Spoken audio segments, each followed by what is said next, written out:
Good evening, everyone. We're just going to give it one more minute to let people file in from the Zoom waiting room, and then we will get started.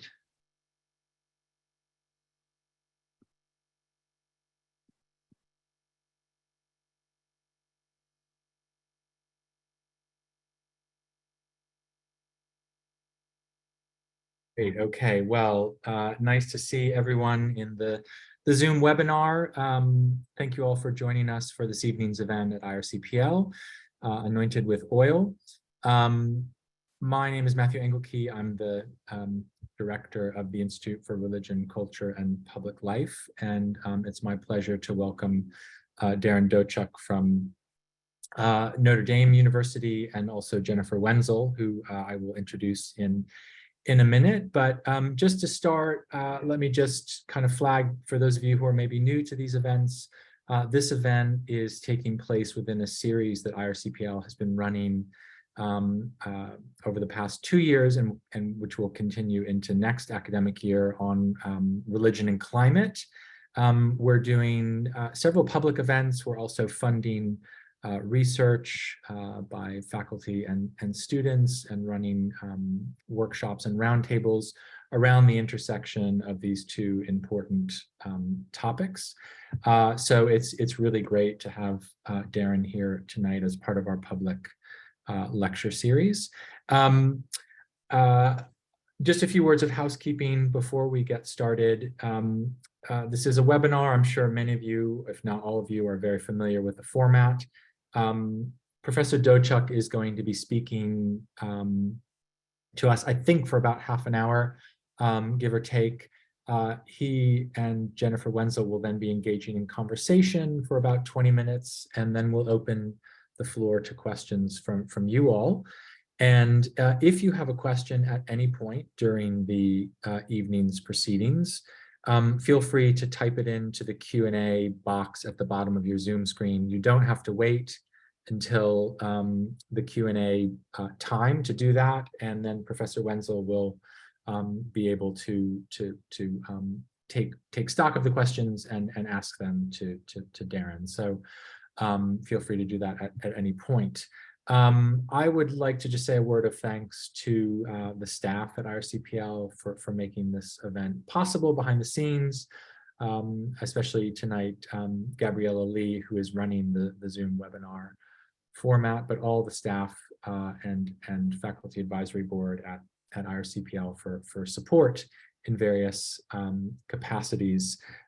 We also have a few co-sponsors tonight, and I'm embarrassed to think that I'm actually going to forget all of them, but I know that the Society of Fellow and the Heyman Center for the Humanities and the Climate School, I think the Climate and Society Project, are co-sponsoring this. And oh my goodness, I can't believe I'm forgetting if there are others, but we're grateful to all of the co-sponsorship support. Let me just say a word about Jennifer Wenzel. She is a leading voice in the energy humanities, a colleague here at Columbia. She is a professor in the departments of English and Comparative Literature and Middle East, South Asian, and African Studies. She is the author of two books, the second of which is called The Disposition of Nature, Environmental Crisis and World Literature, published by Fordham University Press, I think in 2020. She is also the co-editor of Fueling Culture, 101 Words for Energy and Environment.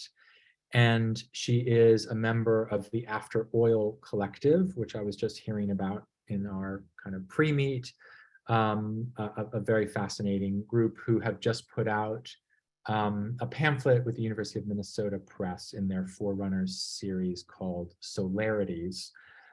So please check that out. And it's such a pleasure to have Jennifer here moderating tonight. At IRCPL, we always try to put our guest speakers into conversation with colleagues here at Columbia who are working in adjacent areas, but not exactly directly on the topic, because that tends to create really interesting conversations. So I'm really looking forward to what she and Darren have to say, and of course to Darren's talk. So I'm going to turn it over to Jennifer now. Thank you so much, and thank you all for joining us.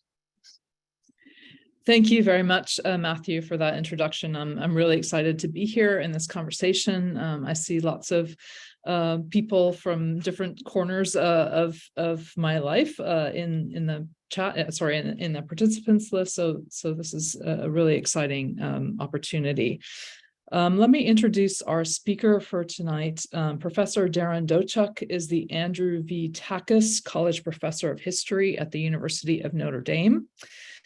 With support from the American Council of Learned Societies, the National Endowment for the Humanities, the American Philosophical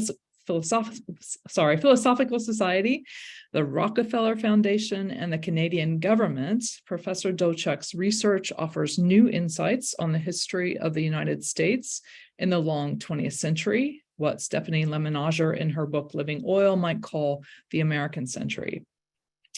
He is particularly interested in the intersections of religion, politics, culture, energy, and environment in American national life.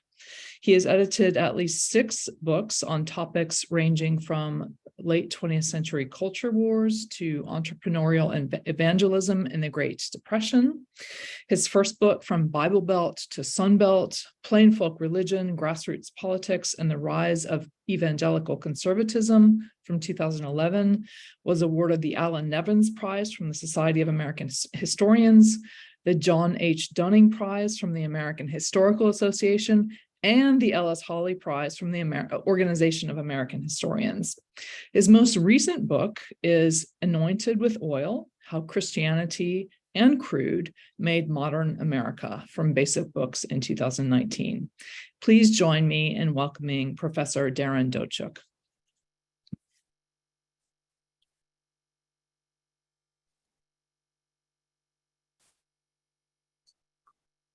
I'm here. And thank you so much, Jennifer. Thank you, Matthew.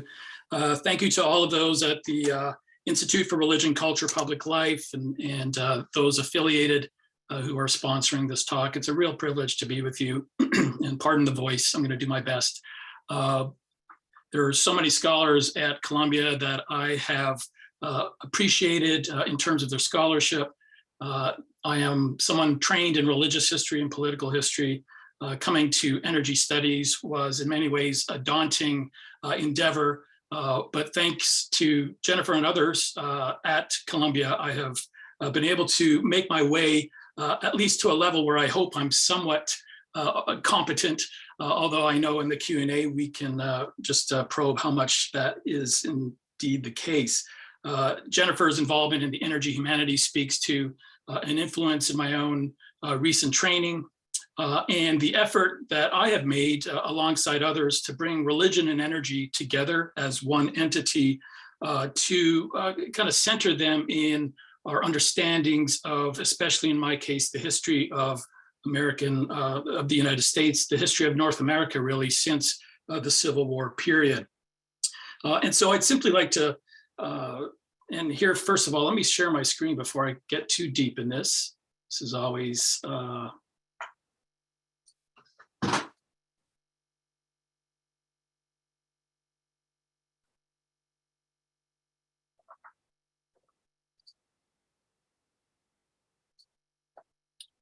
there we go. I'm going to talk about my book in more general terms, though, again, interested in probing the relationship between energy and religion. And in the context, of course, of one of the initiatives of the Institute and those affiliated here is to also measure, of course, the ways in which climate change has been debated. And in the case of my subjects, kind of protested, at least as they see it, as a political ideology. Just why is it that oil patch North America, the place where I've spent the most time recently, is so resistant to those who are warning society about the catastrophic conditions that we are facing imminently. So I am going to do so by basically giving us a glimpse at 2 oil patches in North America, looking at an earlier time period between the 1930s and 1970s, with an eye to questions of climate and how we got to our current moment. As you'll see here with this slide, just briefly here, this is the book that came out a couple of years ago, in which I do my best to kind of assess the relationship between Christianity and crude in American life at 3 different altitudes. One, at the highest altitude, is the nation itself, the ways in which oil's founding as a commodity, as something critical to the political economy of the United States, circa 1860s, really became imagined as the lifeblood of the nation going forward, not just in economic terms, but also in the way it envisioned its global advance, the way in which American exceptionalism was itself. The American century was kind of assigned to these twin pillars of authority, one being control of oil, the second being big religion.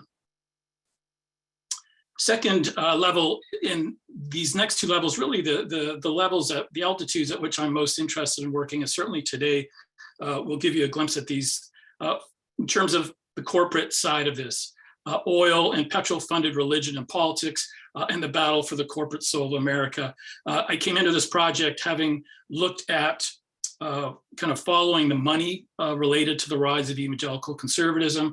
No surprise, every corner I turned, there seemed to be a church steeple on one hand and an oil derrick, sometimes in real, around the corner waiting for us. And certainly in the sources that I worked through, there were more than 1 or 2 very powerful oilmen who were indeed funding churches and funding the rise of what I call wildcat Christianity. And that's where I'm going to talk mostly today. But I'm also really interested in that lowest altitude of lived religion. And here is where Energy Humanities, talking about the nation certainly, but also talking about what it means to live on an oil patch and how the oil patch life doesn't just regulate work and play at the local level, but what I argue in the book also regulates and makes possible, but also constrains particular kinds of worship, of religious practice,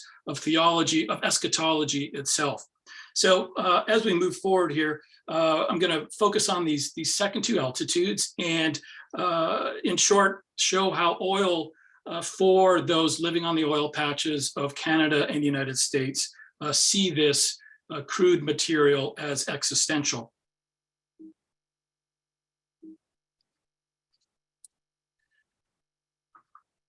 Someone else who recognized that oil was existential was President Jimmy Carter, and I think it's worth using his words and career as a bookend of sorts for this talk. In the summer of 1979, Carter delivered his crisis of confidence speech. It came amid revolution in Iran and a second energy crisis. In it, as you likely know, he pleaded for people to support his energy conservation agenda, but he also asked for more. The true problems of our nation are deeper than gasoline lines or energy shortages, he said. It is a crisis of confidence. It is a crisis that strikes the very heart and soul and spirit of our national will. In the days to come, he implored, let us commit ourselves together to a rebirth of the American spirit. Those who are aware of Carter's career know that he initiated his presidency in 1977 with similar sentiments, stating that the nation's challenge to end its oil dependency amounted to, quote, the moral equivalent of war, unquote. And those who are aware of the 1979 crisis speech also know that its evolution was uneven. Many of Carter's advisors cautioned him against sermonizing, but Carter did not budge, and the main takeaways of the 79 speech remained his to make. First, that the US had lost confidence in itself and its global standing, and second, that the crisis wasn't just energy related, it was a spiritual and moral crisis as well.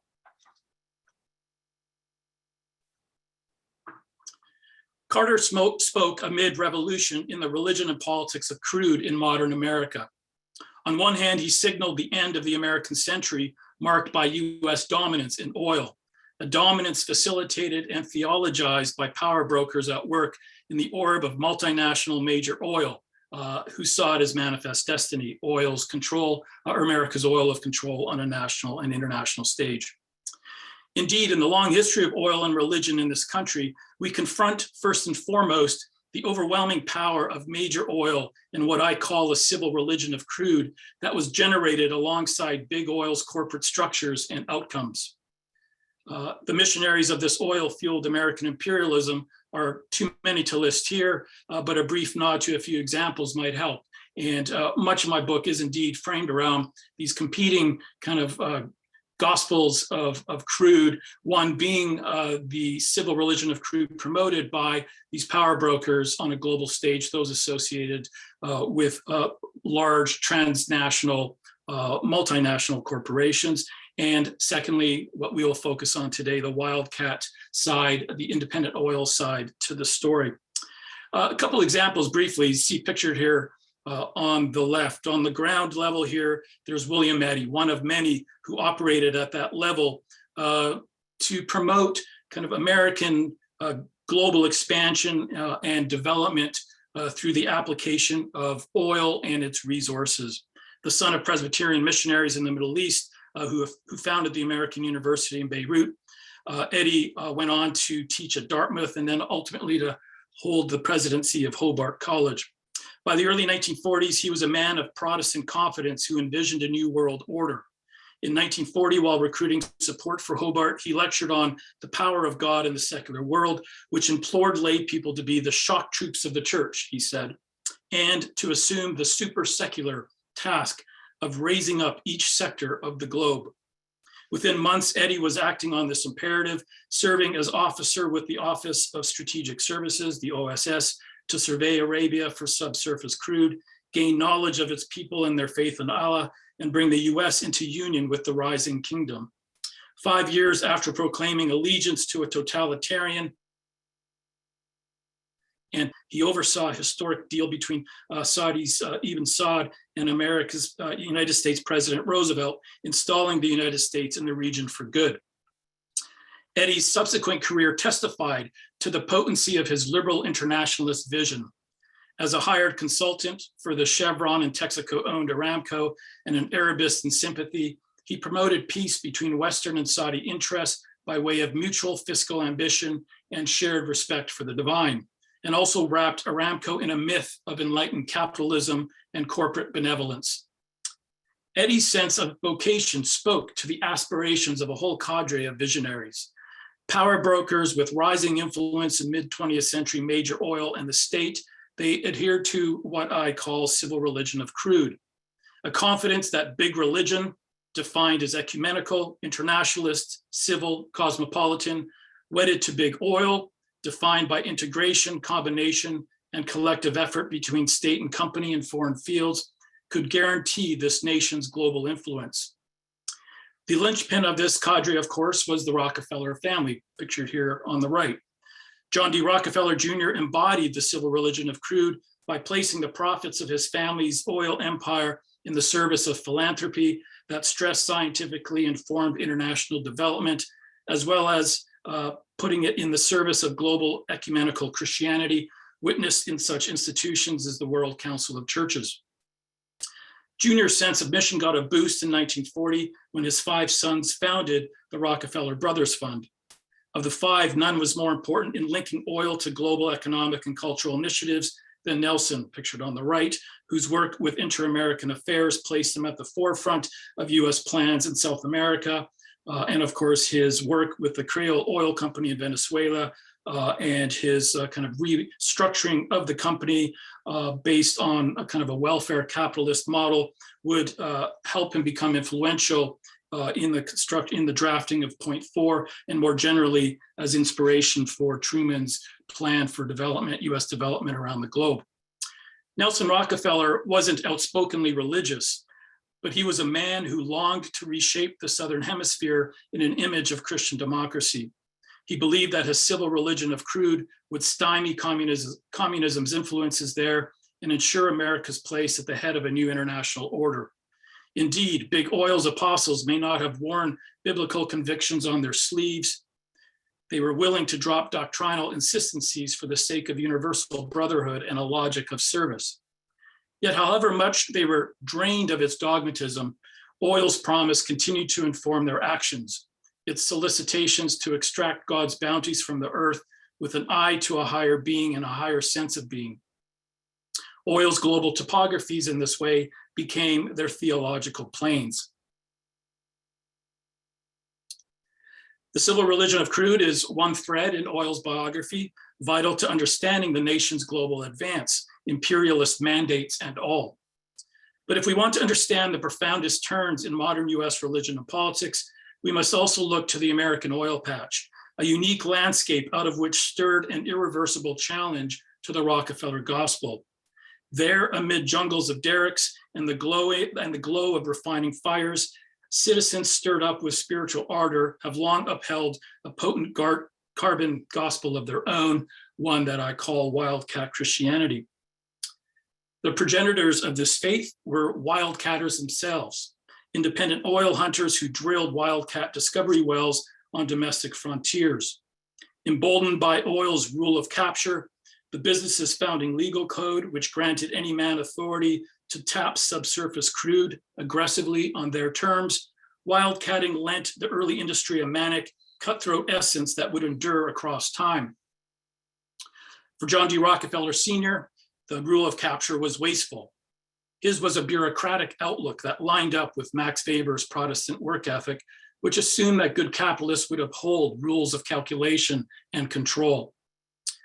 Whereas Rockefeller sought to dull oil's laissez-faire free-for-all by consolidating the industry, the small competitors who abhorred his monopoly in oil's first frontier of Western Pennsylvania, pictured above, considered their rule of capture sacrosanct, for it protected their wishes to act alone, be it before their God or on their land.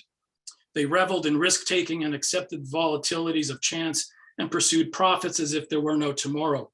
In Weber's rendering, they were warrior heroes. These warriors harbored utopian expectations that accompanied the quest to drill.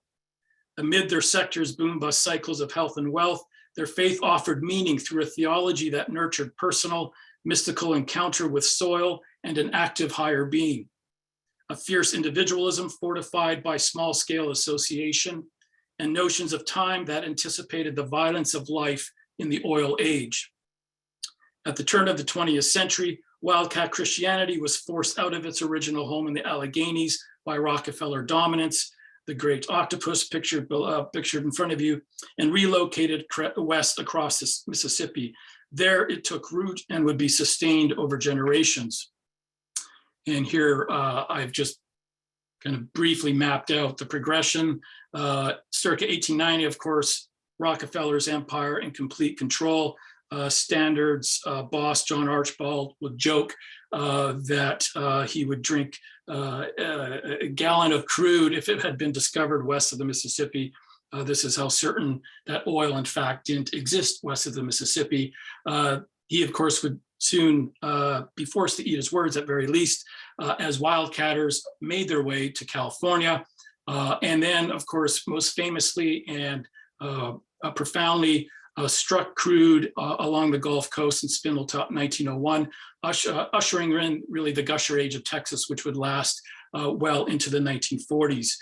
Here is where wildcat Christianity, separate and distant from the Rockefeller machine in the corporate and church sectors, is able really to take root and to exercise a level of authority that its progenitors could never have anticipated just a few years before.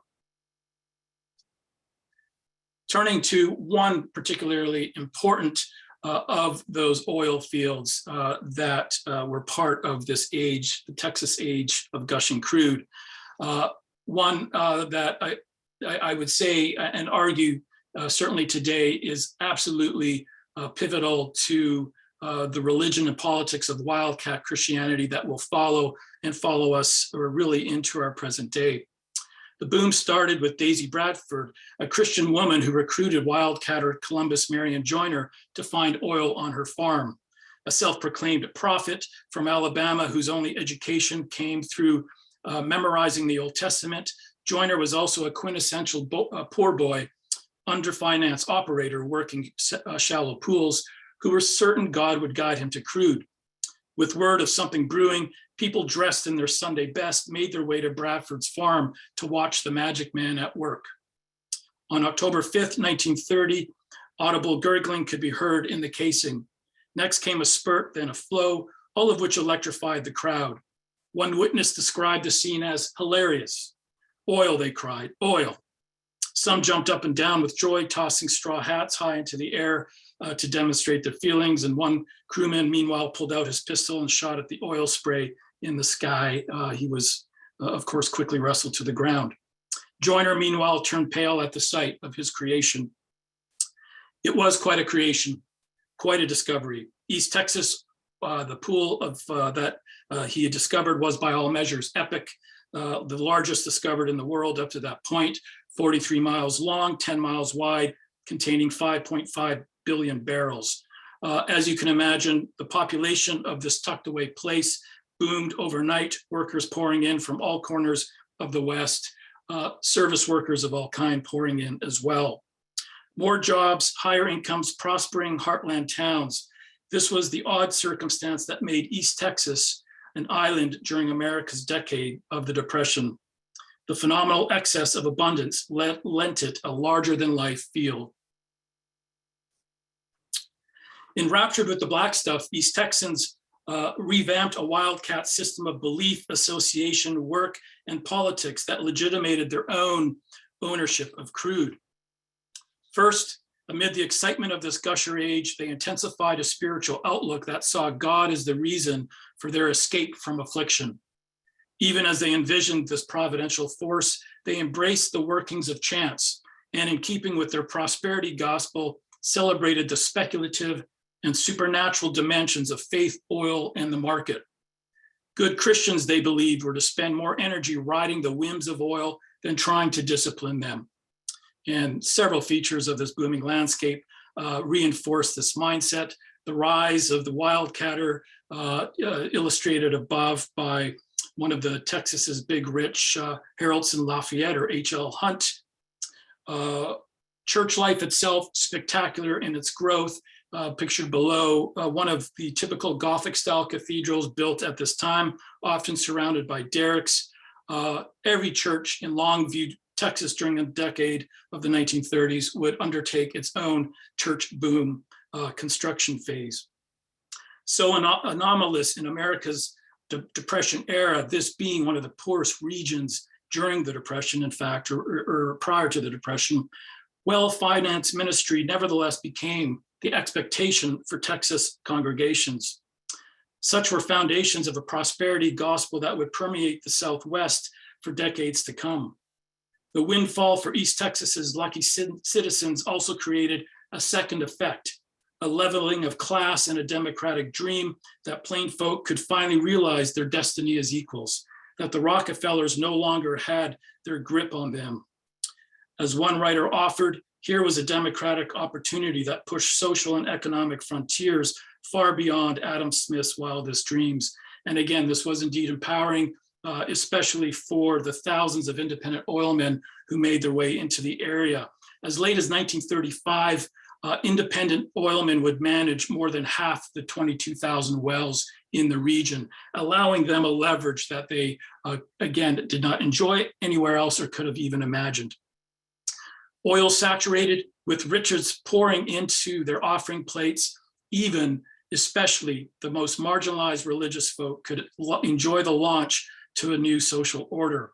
And again, the institutional impact, something I track carefully throughout the book, is absolutely astounding. Money's flowing into local churches, but also into schools, Christian schools and colleges across the region,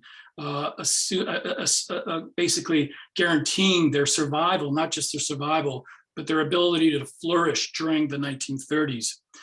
It also is illustrated in the life and career of African-American wildcatters like Jake Simmons, certainly an anomaly in this business, wildcatting being a white man's game, and we can talk about the role of race in the oil industry. But Simmons, at very least, bucked the trend, became the wealthiest oilman in the United States at this time, thanks to his own involvement in the East Texas fields, and would use many of his profits to channel into social civil rights causes at home and abroad.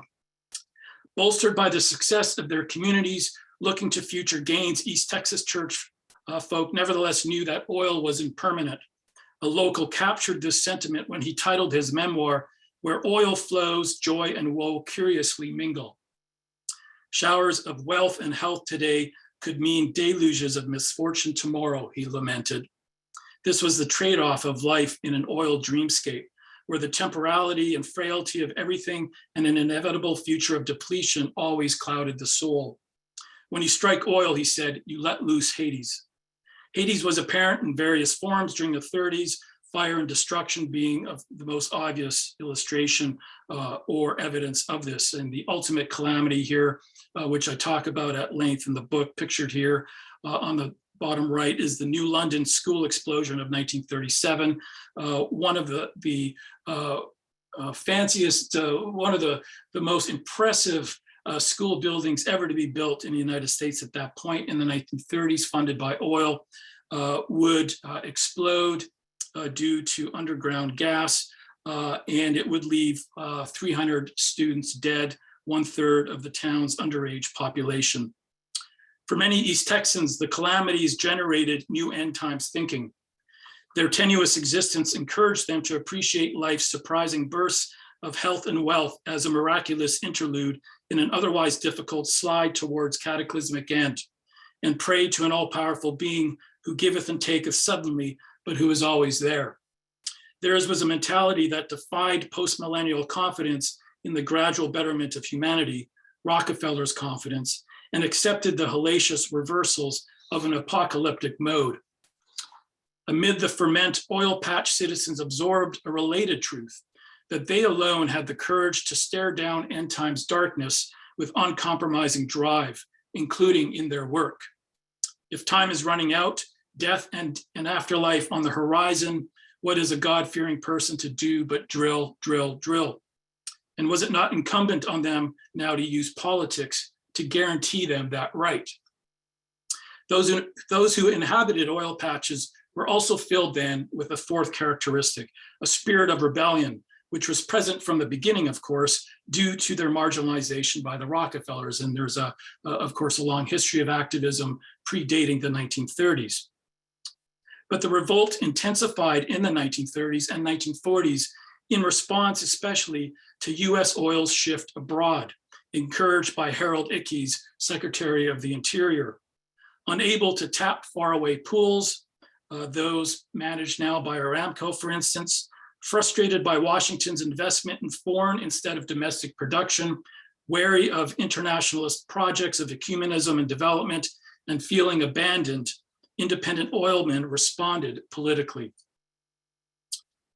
Instrumental in this counteraction and illustrative of wildcat religion's political rise was J. Howard Pugh, pictured on the left, whose muscular faith, his muscular company here pictured, Sunoco, Sun Oil, and whose fuel values followed the traditions of his father, an early oil man who had been embattled, almost run into bankruptcy by Rockefeller. And it matched the organizing principles of the oil patch to which he was most connected, Texas. Sunoco being Delaware based, of course, but it is the Spindletop discovery of the early 1900s that is going to allow Sunoco to stay afloat and thereafter become one of the kind of features of independent oil in that region. And Pugh, a very serious Protestant, Presbyterian gentleman, corporate leader, would, of course, make sure that Sunoco took full advantage of this. And he was indeed serious. Consider his character. One senator at the time noted that J. Howard Pugh didn't only talk like an affidavit, he looked like one. And that's indeed how he approached his faith and his business. And he was determined to use the 1930s moment and East Texas find to build his company, and in fact also to become the champion of Western wildcatters. Square dealers, as one pundit described him, Sunoco's executives were the antithesis to Washington politicos and standard CEOs. They took care of the little man and royalty owners, one person said, one journalist said, and they stayed true to the politics of the small producer. Pew ably marshaled the descent of the 30s Texas fields into a fierce brand of anti-liberalism with far-reaching consequences. His labor to roll back the New Deal continued in the post-war years, and we'll touch on that in just a second. And of course, throughout it, one of his political enemies would continue to be Harold Ickes, Roosevelt's Interior Secretary and oil administrator. Meanwhile, Pew also saw emerging in the Protestant sphere yet another way to roll back Rockefeller and Roosevelt liberalism, the new evangelicalism. His retirement from executive control of Sunoco in the late 40s and subsequent head of his Pew Trust would be his means of generating this change, even though he would continue really to be the guiding hand behind the company itself throughout the 40s, 50s, and 60s. Pew, the philanthropist, did indeed generate change by aligning with the rising, culturally and politically engaged new evangelicalism, not the fundamentalism that old, but a new evangelicalism that sought cultural and political engagement and, by extension, authority, and saw separatism as a faulty pattern of earlier conservative evangelicalism, fundamentalism. Again, you see evidence here, just some of the fixtures, some of the features, some of the faces of the new evangelicalism. The National Association of Evangelicals, founded in '43 as a clearinghouse for conservative evangelicals. Christianity Today being a flagship periodical. Charles Fuller, pictured in the top right, a famous radio preacher who reached 20 million on Mutual by 1943, and in the post-World War II period would build the largest evangelical seminary in the country.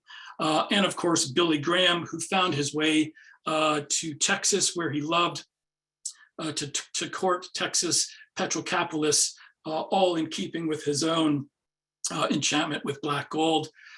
He loved visiting Dallas. This is why he moved his membership ultimately to First Baptist Dallas.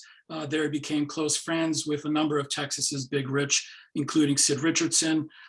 His association would also start filming movies, the first of which would be called Mr. Texas, released in 1950, I believe, which was based loosely on the religious biography of Sid Richardson.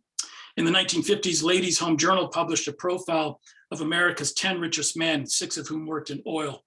Sid Richardson, John Rockefeller III, Joseph Pew, Paul Mellon, Howard Hughes, and Clint Murchison. 2 other oilmen received honorable mention, H.L. Hunt and Hugh Roy Cullen.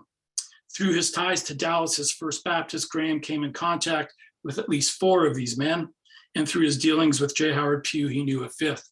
All of these institutions ultimately backed by J. Howard Pew and oil money, including Fuller's. Fuller would start his own oil company, hoping to use its profits to fund his seminary. That would be a disaster, which would lead him back to J. Howard Pew's deep pockets. Together, Pew and Graham began to erect a popular front of cultural and political reaction. Meanwhile, they continued to build economic empires, oil production and refining centers designed to secure oil reserves for the continent. With the Cold War intensifying and Washington's interest drawn abroad to global oil ventures for importation, such as Aramco, Pew and Graham spoke for the independents and voiced a North American first energy program that called for focus on domestic reserves. Meanwhile, they sold their message of wildcat Christianity to a citizenry consumed with fear about nuclear war and the Reds. Advances for independent oil would in the immediate post-war period take place on a number of different levels in a number of different fields, one of which would be the Gulf Coast, where the Kerr-McGee independent firm led by Robert Kerr, a leading political corporate figure in Southern Baptist, would for the first time prove that offshore oil was accessible.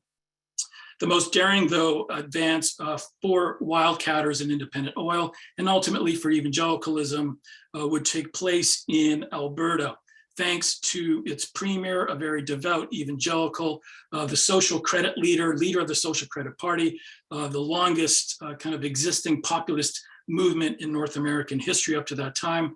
Someone who saw his role as preacher, as politician, and his custodialship of minerals, provincial minerals, as one kind of vocation seen in holistic light. And this quote, I think, just kind of gives a glimpse of how he positioned himself in the business of oil, always in biblical terms.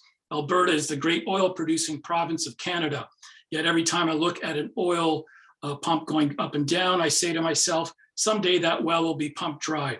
But there is a cruise of oil which will never run dry, one that will flow on forever and ever. We should be anxious for people to know about the oil which in the lamp of God's word produces a light that shines across the darkness of this world in order that men may find their way to Jesus Christ.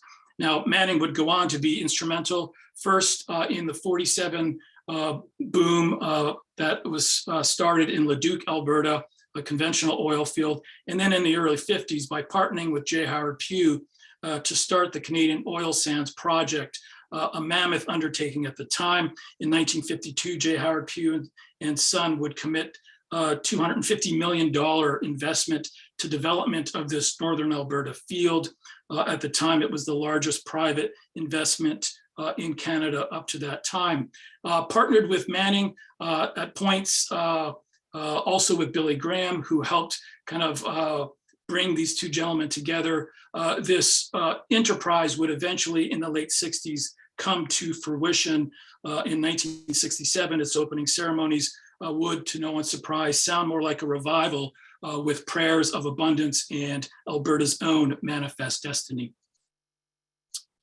Concerned with affecting political economy on a massive scale, Pugh and his allies in business and the church nevertheless also advanced with clear political purpose and goals in mind. And what follows here, just in the remaining slides, is in essence a story of the rise of the religious and Republican right, but with energy blended in, something that I don't think historians of the religious right or of post-war American politics have appreciated.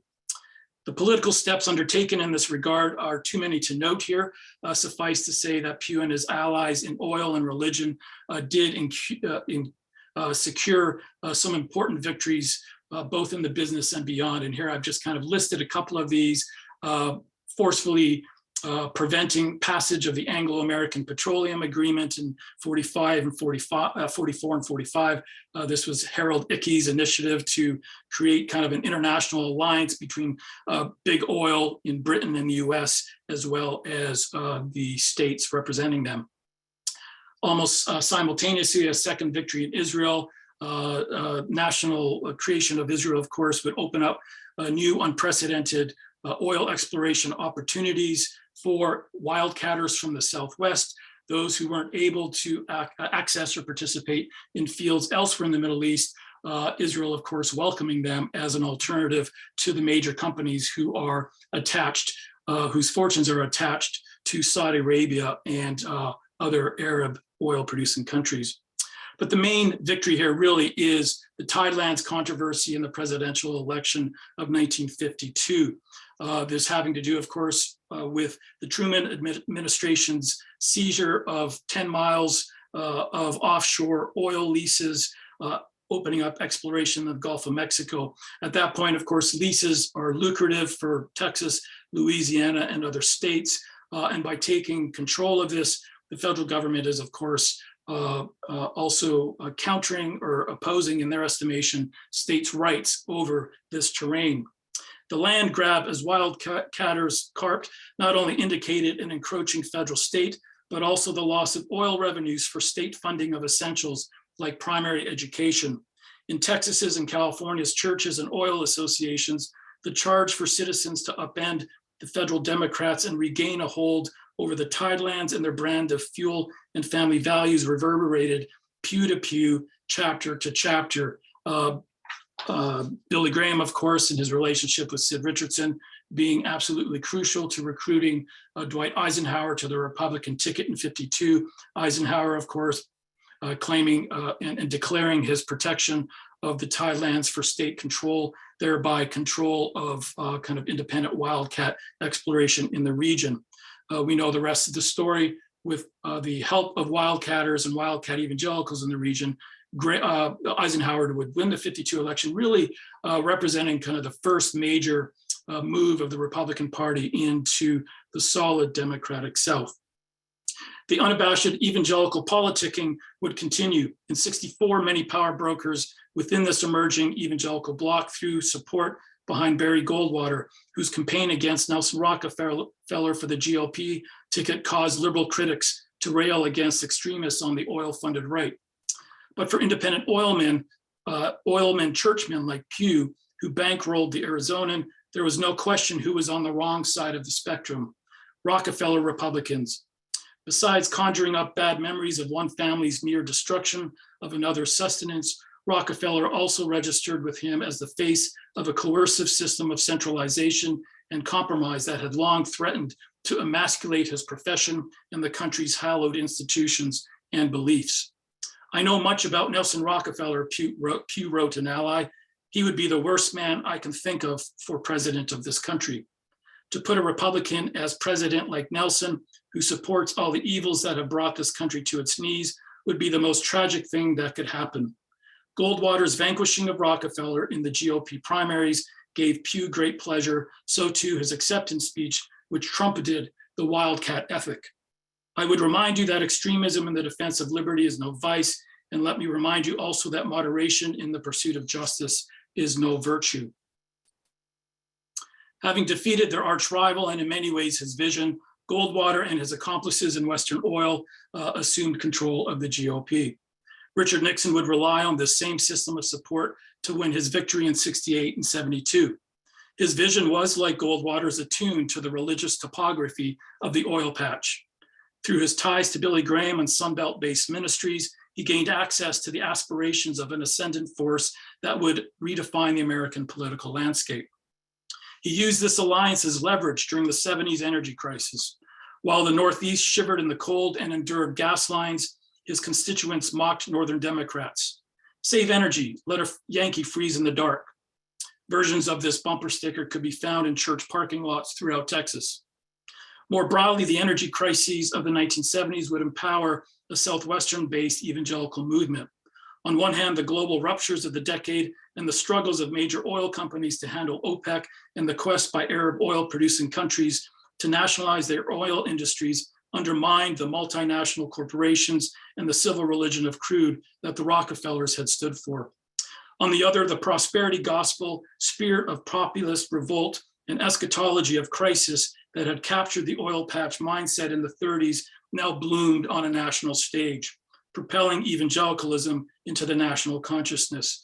A few examples of this, 1976 being declared really as the year of the evangelical. One could say, as historian Stephen Miller has said, that the '70s itself really is an age of evangelicalism.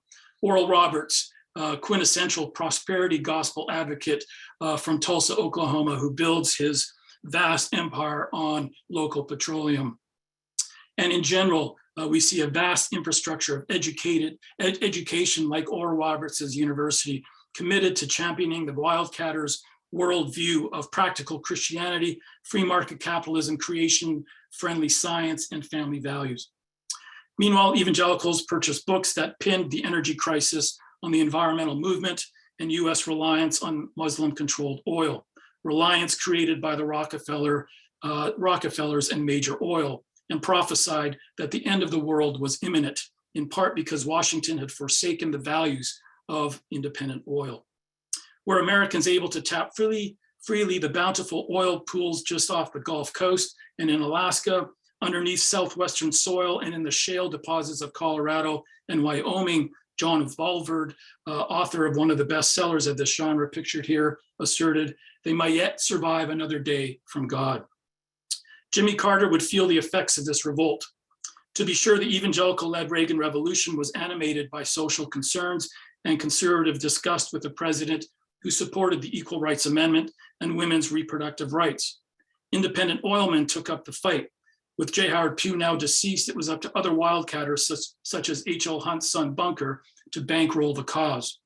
The junior Hunt endorsed Bill Bright's Campus Crusade for Christ, which proposed a $1 billion venture to proselytize youth, and sponsored Christian apologist Francis Schaeffer, whose 1979 manifesto, What Happened to the Human Race, sparked evangelicals' anti-abortion crusade. But nothing triggered Hunt and his peers' rage more than Carter's energy politics. Carter's crisis of confidence speech was utterly damning in their eyes. Over the course of the next year, Republican candidate Ronald Reagan inflamed their anger with his hard-driving quest for the presidency. Running on the slogan, "Let's make America great again," Reagan won the hearts and minds of the American oil patch. "We must remove government obstacles to energy production," he declared when he announced his candidacy. "It is no program simply to say, use less energy." Malaise had no place in Reagan's vocabulary. Exuding an audacity that the oil patch embraced, he traveled to Texas and mingled with preachers and petro kings, promising them that the nation would be great again as soon as Washington bureaucrats let rugged wildcatters open up new frontiers of extractive wealth and God-fearing pioneers raised their children in communities calibrated to the morals of an honorable past. The institutional structures of wildcat Christianity, its oil-funded megachurches, schools, and pastors would indeed welcome and amplify Reagan's fuel and family values message and prove key to his electoral victory in 1980.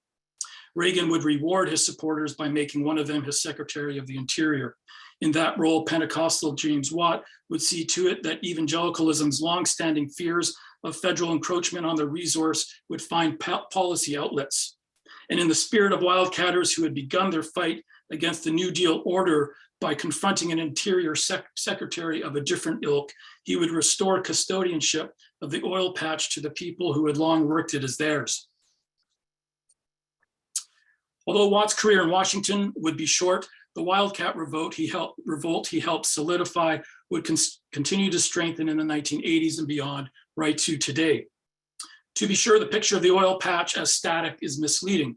As much as I've emphasized one of the 20th century's carbon gospels, other oil patch gospels have acquired authority and created legacies as well. Recent battles over energy and environment have exposed dissent within oil patches over the efficacy of the wildcat imperative and its effects on climate. We see children of the oil patch locking arms with environmental movements to protest some of wildcat religion's creations, like the Alberta oil sands and Keystone Pipeline, whose lines on the map remind us of the Alberta to Texas evangelical empire that Ernest Manning, J. Howard Pugh, and Billy Graham helped build.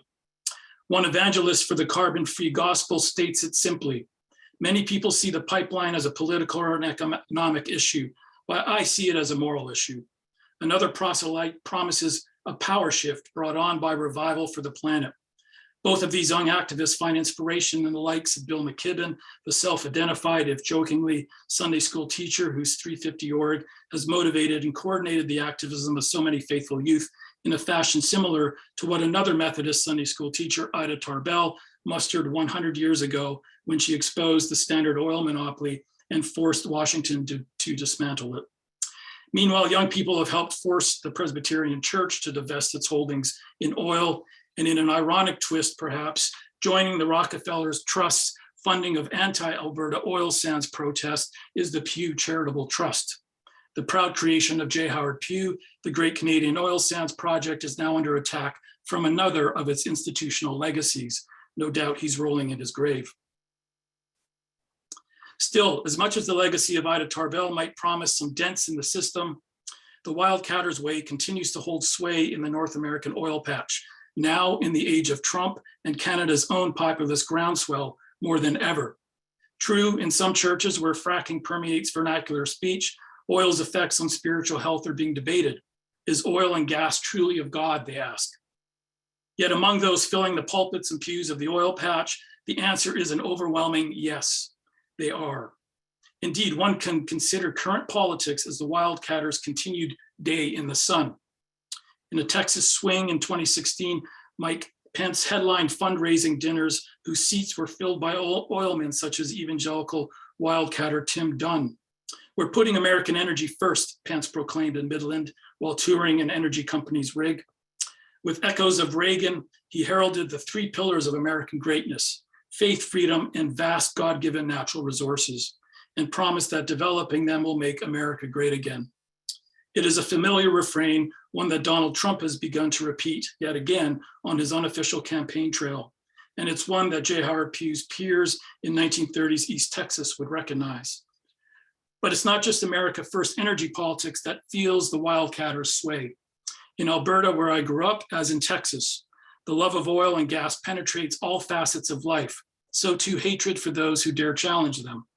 As illustrated in the multifaceted giving and religious commitments of Tim Dunn, the guitar strumming mega donor of conservative evangelicalism, the local manifestation of which is his home church of Midland Bible Church, wildcat Christianity remains a cradle to grave existence.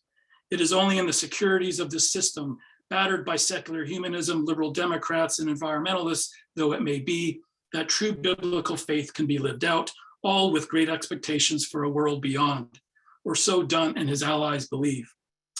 Regardless of whether one agrees with Dunn or not, one thing remains consistent with the past, and it's a dynamic that Jimmy Carter rightly perceived, that energy debates in this country are as animated by competing worldviews of the here and now and thereafter as they are by sheer economics, and that for combatants across the spectrum, waging them is a moral equivalent of war. Thank you.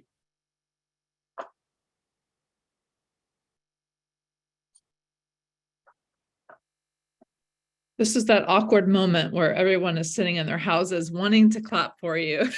So thank you so much for that wonderful talk. Yeah, I'm just kind of spinning with so many things that you said. But I'd like to start with something that you said at the very end, which brought into focus some things that I was thinking, and that is that you grew up in Alberta and I grew up in Texas. And so, you know, one of the things that I learned in your talk is that, you know, we're not just thinking of these sites in the West as similar to each other, but you're really tracing the ways in which there is a cast of characters who are involved in developing oil extraction and developing evangelicism in these two places. And so as I listened to you, you know, talk about what you describe as the civil religion of Crude, the kind of big oil Rockefellers, the site of that civil religion is the boardroom or New York or DC, as opposed to this wildcat Christianity that is, you know, that you identify on the Texas or the Alberta oil patch with these small producers and their prosperity gospel. Part of what's revelatory about that for me is your attention to these institutions and your argument about following the money. And, you know, I have long thought about following the money to the institutions of the public university or the public school. I myself went to Austin College, which is a small Presbyterian school in North Texas. I can't remember if it was the Sid Rich Gym or the Sid Rich Theater, but I have been a beneficiary of Sid Richardson. So I'm really interested in your account of the derrick and the steeple as kind of running hand in hand. And I suppose the first question I want to ask you about that is actually if you could say a little bit more about Jake Simmons, the African-American wildcatter,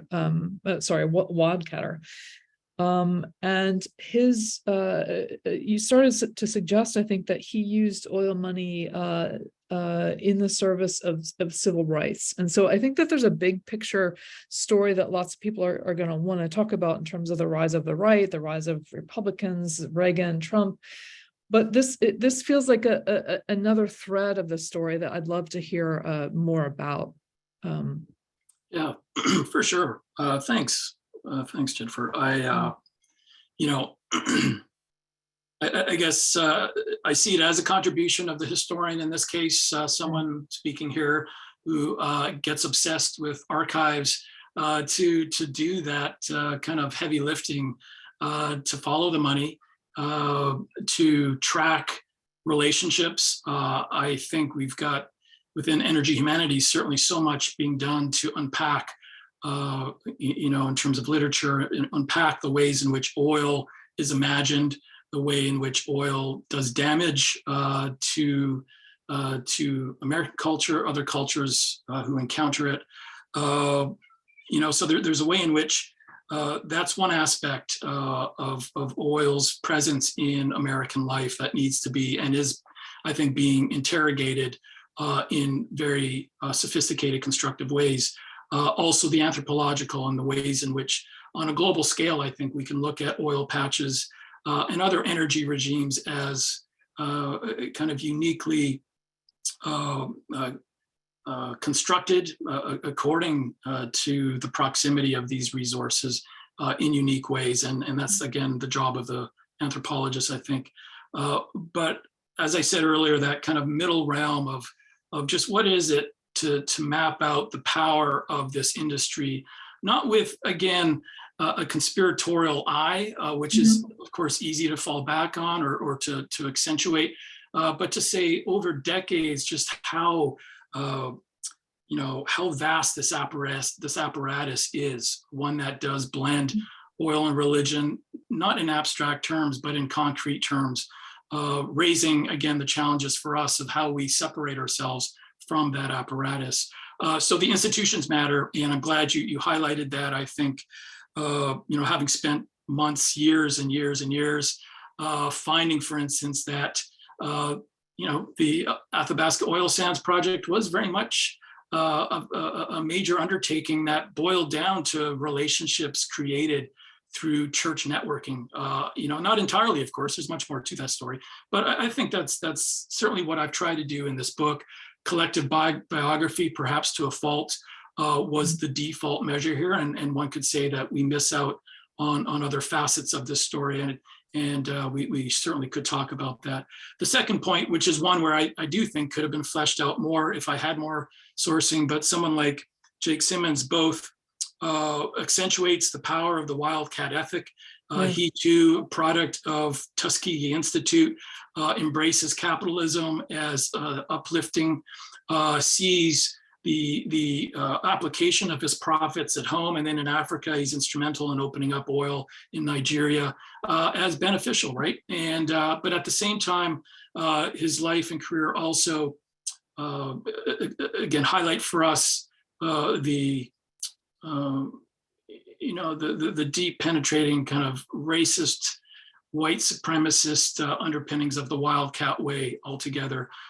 He moves to East Texas, in fact, right away to get Black residents out of East Texas because of the violence that oil is bringing to that field. And he relocates them back to Oklahoma with his own funds. Now, he's buying up their leases, of course, and is benefiting from that. But that's the way in which throughout his life, he's going to circulate his funds in ways that break down this easy binary that I have highlighted and that I lean on in the book, the drama between these two carbon gospels. So all that's to say is Simmons, I think, opens up so many other ways to look at the story, and also the possibilities of protest, I think, which aren't kind of revealed in the book as much as they could be. I think Simmons speaks to that as well.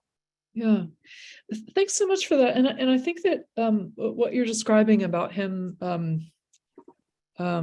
with the Tuskegee education and seeing in his moments capitalism as a possibility for uplift, that resonates for me with what I almost sensed as a kind of generational story that you're telling about the 1930s in the East Texas boom, with the kind of small d democratic class leveling, you may have said utopia in that account, and so there's something about that moment, particularly the Texan in me is hearing the suspicion of big oil in New York City as filled with a kind of possibly filled with a kind of potential for for a more egalitarian society, as you say, also within a white supremacist kind of structure and mindset, right? So it's always already kind of contained by that. But how do you, am I overhearing the utopian aspect of the 1930s? Am I resonating with the rebellious aspect? And was it always already going to turn into Reaganism and Trumpism? Do you see? I mean, is it of a piece, or is there something different in the 1930s moment, which is a particular moment in American capitalism, right? Where capitalists are on their heels, right? And that civil religion is, I think, if I understand it in relation to, other things that are happening with, for example, Fortune magazine, and kind of thinking about, a kind of socially engaged capitalism. Do you see it as a turning against a kind of utopian thread, or am I just being idealist about that? No, I mean, it's certainly utopian. It's millennialist in its energy. Again, utopian in the sense of, can you imagine? These are 4 of the poorest counties in one of the poorest states in the poorest region of the country at the dawn of the Depression. Like, it doesn't get any more stark than that, right? I mean, so just what does happen to a place like this? And in this sense, 30s East Texas is, I think, an example, perhaps an extreme one, of how kind of the magic of the oil patch is replicated elsewhere, right? The magic, but the tragedy and the devastation as well. And all of that comes together in this kind of eschatological vision. I say, one could call it premillennialist or what, but in a general sense, an apocalyptic as well as utopian expectation that we've got a short time here. We have been blessed for the moment, but we have no illusions that this is going to last. We are also are going to weather the storm here with our broken bodies, with our broken communities. And, as I show in the book in great detail, it is just absolutely devastating. The school incident is just one kind of galvanizing moment, just gut-wrenching, the ways in which the school, explodes with kids' body parts everywhere and parents spending 24 hours digging them out. I mean, that's the reality of life on an oil patch. And, as I say in the book, petroleum is Pentecostal. Farming maybe is Methodist, but this is life in the capitalist age of crude, and it can be expected elsewhere around the world. It is also, as I just highlighted today, and again, perhaps this has a sense of teleology in its own way, well, here's another story of the rise of the right. And I'm just simply trying to fold energy into that. But there's no doubt, I think it's just incredible, the legacy that this left 100 years later. The Tim Dunns of the world are still working these tucked away spaces on their own, of course, rich, to the hilt, and able to apply their profits in ways they want to, and kind of still operating out of that exact same or very similar mentality that we see take root in 1930s East Texas.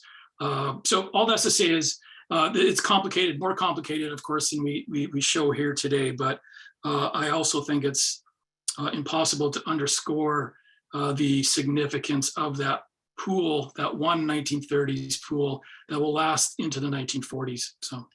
Yeah, thanks for that. And I guess I want to ask you what feels like maybe a 3-part question, and then turn to questions from the audience. One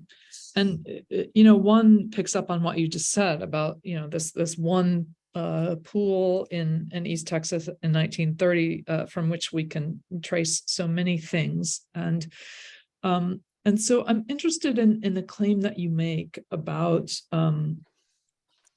Eisenhower and the politics that come out of that, where what had been a wildcat oil patch phenomenon goes national.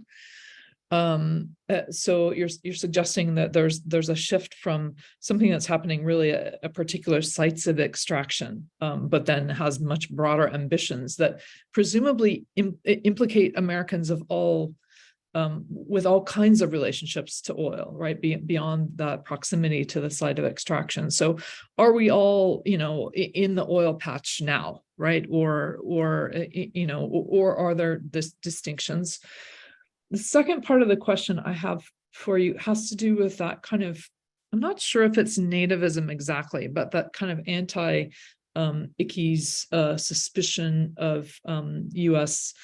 U.S. federal attempts to internationalize the oil industry, and the extent to which you see wildcat Christianity in kind of Edward Said Orientalism style as very explicitly articulated in opposition to Islam or perceptions of Islam, right? So to what extent is Islam kind of the term, the other against which this Christianity gets formed? And then the third part of the question, sorry, this is an enormous question, but I'm trying not to describe it in too many words, is you started to gesture toward what's happening now with the children of these children and grandchildren of these players, children of the oil patch. And if petroleum is Pentecostal, about which you could say a lot more, what does, what would it mean to decarbonize evangelical Christianity? I don't really know what that means, but I think you might. Yeah. I don't know. Okay. My emphasis for that third point is quite simply to leave it up to others to figure out, but just be aware of the high stakes against you and the high odds against you. This is a subculture that who has in its DNA, again, this embrace of carbon, this embrace of oil and gas. At the same time, yes, I did try to, kind of nudge us along here and to show how as impenetrable as that system, the wildcat system, seems to be, there is in fact movement, young people, young evangelicals, sojourners. I think there's a room for a progressive left within evangelicalism, within the right. I mean, I've said this before. I teach at obviously at a Catholic institution where a lot of young people are going into the oil industry as engineers, and matters of energy and environment are matters that allow them in some ways to escape some of the heatedness of the culture wars. And so whether evangelical or Catholic, this can be an issue, and I think it has been an issue and will be for young dissenters to carve out a different future, including for their church. Whether they decide to stay in it, though, who knows? So that's that. And I applaud those who are doing a scholarship that is trying to imagine and carve out new next steps for us. As a historian, I tend to be more comfortable in just trying to outline the murkiness and the mess that got us to this moment. So I won't dig in too much to the other two questions. The Tidelands, I think, again, like the 30s, right? It's the Tidelands battle is one of these underestimated political struggles in American life that really turns or begins to turn. I don't want to overstate that, but it does begin to turn an entire region red. And we certainly know about the Dixiecrats, Strom Thurmond, his efforts to rally the southern states in opposition to civil rights and Truman's efforts to desegregate Washington military, so forth. That story's been told, but the other part of that story is just what resource extraction and authority over that meant to the states' rights proponents. And then taking it into the 52 election, just how important this combination of fuel and family values, as I call it, was to this region. Yes, race mattered. Yes, anti-civil rights. But so much of this turn also hinged on Eisenhower's support for states' rights in extraction. And yes, looking ahead, that is a juncture at which oil patch religion and politics does go national in a way that it hadn't been before. And finally, yes, we could talk more about Ickies. We could talk about the civil religion of Crude side and their alliances as Arabist with Saudi Arabia, with those in the Middle East, all the while, of course, imposing their own vision of development and modernity and modernization in a way that is skewed through kind of these imperialist lenses. More explicit, of course, is the global engagement on a more limited scale of these wildcatters from Texas, who are going to bring their racial kind of prescriptions with them to places like Saudi Arabia. Of course, Richard Vitalis has written about race in this context in Saudi Arabia with Aramco. So yeah, that is, and that has been, I think, fleshed out by other scholars in more depth and with more care than I do in the book. But I will also say a final point is I'm also, interested in the surprise factors here. And you having spent a lot of time in Texas, Alberta, giving talks, many of them to people who work in the oil industry, as much as we stress the binaries here and perhaps the parochial versus internationalist. In fact, most people in oil are cosmopolitans in their own way. They are moving from offshore rig to offshore rig. They're encountering a world that perhaps is forcing them to embrace in their own way. So the industry itself promotes a certain cosmopolitanism that might be tapped for educational purposes.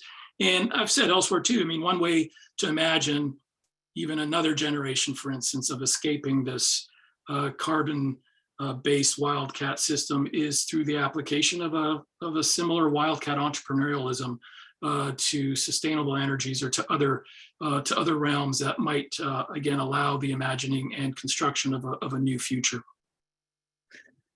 Wonderful. It seems to me that where you ended there picks up on one of the questions that someone has put in the Q&A. I'm looking at a question from the name is listed as Pietra Piana, who asks, how do evangelicals edit, or I guess receive, revise the Pope's message of defending nature and bringing the climate crisis to the conversation, since they are Christians after all? This is maybe thinking about different ways of thinking about dominion and stewardship. Yeah, great question. Thank you. And, as I just alluded to earlier, my own position as instructor of energy history courses at Notre Dame to engineers, many of whom, again, are devout Catholic young people. I think the Pope's call for stewardship, call, and not just a call, but a mandate for big oil to commit itself to, kind of steps in promotion of green energy going forward. That has, in fact, I think, empowered especially Catholic youth, Catholic young people. This is a way, and again, referencing anecdotally those who are working with BP or other large companies now who are in my course and who have determined to kind of undo the system from within, right? To use these profits to create something different. Evangelicals don't respond necessarily to the same encyclicals, to the same clarion calls from the Pope.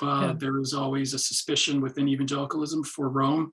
But I think we're seeing some leaders emerge, within who can make similar calls for evangelical youth to work to better the situation in that regard. The challenge for evangelicalism, which is why the wildcat ethic has flourished, is its decentralized nature, and unlike the Catholic Church, which can certainly is an imposing infrastructure and creation and conveyance of knowledge, can flow through more smoothly, perhaps top down, trying to generate a collective response within the evangelical sphere on matters of this is much more challenging, I think. Yeah, I mean, Catholicism is the big oil of religion, I think, possibly. Right? I'm not sure. I'm not sure that's exactly right, but I take your point. And just to follow up on what you're saying, there's a question from Gabriel Slaughter who says, is politically marginalizing this oil evangelical bloc a necessary condition of passing a Green New Deal? And it seems to me that the what you're just saying about the wildcat aspect of evangelicalism, it seems a little different from the Republican Party, but maybe I'll let you answer Gabriel's question. Right. Well, this is a this is a political project that'll be up to activists, policymakers to wrestle with. I think, what I hope to do in my work is just try to reveal that, expose it. The Tim Dunns of the world, or you start looking into the heavy lifting that they are doing, applying millions and millions to social conservative causes. There's a way in which this is a massive enterprise, and it is fueling and kind of facilitating not just a Republican right or the 91 or 81% evangelicals who have bought into Trump populism, but as we've seen recently, very much dictating the terms of the Republican Party as a whole, and combating that is, again, has to be a political priority for progressives and for liberal Democrats. How to do that? Again, I don't really have the answers for that. Maybe this question from Scott offers one way of thinking about it. He says, you note in the book that there's a dearth of representations that explore the connection between Christianity and oil. There will be blood, you say, is misleading in that it suggests the preacher and the oilman occupy two totally separate sites, which you've brought together. Are there documentaries, and Scott mentions a film called Big Man, that make explicit how religiosity is at the core of petroculture? So in other words, kind of exposure, further exposure of these connections. That's a good question. Well, I mean, yeah, There Will Be Blood. I'm glad that was mentioned. One of my favorites. Big Man, I haven't seen that. And yes, I can't think of other titles offhand right now. I guess what I will say is a point that I mentioned earlier. I guess my I won't say fear, but my suggestion to those who are indeed trying to make sense of this apparatus of power that moves from the pulpit and pews to the polls and to kind of the political operations of the Republican Party, is not to see it in, again, conspiratorial terms. This isn't something to expose. This is something, I think, to appreciate as well in all its complexities. And it's not just the top-down big man story as much as I highlighted that today. I think, traveling through these oil patch communities, again, growing up in Edmonton, returning to Alberta in a moment right now of political upheaval, I think what really matters to try to imagine or anticipate next steps, or perhaps ways in which this wildcat system can be challenged, is just to appreciate in its fullness how much oil matters. The dependency of these communities is not just about labor. It is about labor, but not just about labor. It's not just about extremist politics, although there is that element. It is very much about the livelihoods of the local parish, of the local congregation too. And so rather than focusing necessarily on the big man, although that has to be done, I think we also need to be attentive to the grassroots. And it's not just the heartland, as we know, the flyover states. It's also about the particularities of different extractive zones, different energy zones, and the pressures and opportunities that they place on those who inhabit that space. So I don't know if that answers it, but thank you for the lead. Yeah, so let me combine two questions that kind of pick up on where you left off. Marcia Flowers asks, if you could defang wildcat evangelicism, what aspect of the faith do you think is vulnerable for change? So not the kind of economic dependence on oil, but the faith itself. And then Eliza Rockefeller asks or says, thank you for the fascinating talk. And she asks whether you think that wildcat Christianity has defeated the civil religion of Crude, and how do the baby standard oils like Exxon, et cetera, fit into the picture in terms of politics and religion, and what is their relationship to the religious right, if any? Great questions. Yeah. Which elements would I defang besides the libertarian, the toughest? I think, the question of stewardship is one avenue. It's one access point. It's one that I think does generate discussion and debate and an uncomfortable kind of assumptions of the wildcat ethic. The devastation that oil brings to local environments, to local circumstances, the visual that creates, be it the oil sands of Athabasca or North Dakota and the pressures it places on those kinds of extraction zones. I think the visual and the visceral are really a way into this. As I said about 1930s East Texas, I think locals didn't necessarily embrace, but they expected and came to assume that devastation on the human and natural environments, elements of that area was a given. I don't think in our day they are a given or are accepted as such, and I think that would be one way to defang and perhaps provide a certain inspiration and motivation for change. I mentioned Ida Tarbell. I mean, she wasn't necessarily an environmentalist, certainly by our standards. Her objection to standard was very much on the economic basis and the damage it did to her father. She saw her father, and the way she describes the visuals, the way she describes how her father is beaten, his body fails as a result of this business. Her emphasis is on the economic, but by doing so and by paying attention also to the aesthetics of the region in which she grew up, the darkness of it, that also stirs up within her, I think, a shift from Methodism to Quakerism. There's a way in which that encounter with environment inspires a new way of looking at things, and so perhaps that is one way to defang today. The Rockefeller question, this won't be an answer to it.